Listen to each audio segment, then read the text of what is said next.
Kabutcher, bakit natin ito pa panoorin nyo para may matutunan kayo dito. Lalo na yung mga papunta dito sa Middle East. Ganyan lang. Iwan ang tupa. Yan. Shoulder. Taling muna. Taling muna ko lagi yung shoulder. Yan dalawa. Tsaka yung hiwa na ito mga kabutcher, hiwa namin dito. Yan.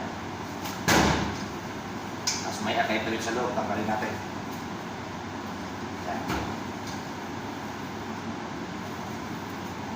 At yung sa gitna, tanggalin ko rin yung kidney niya.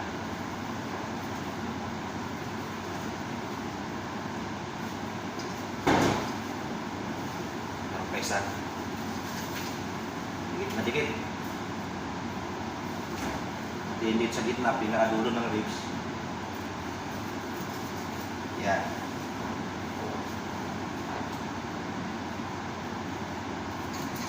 Mas may joint dito.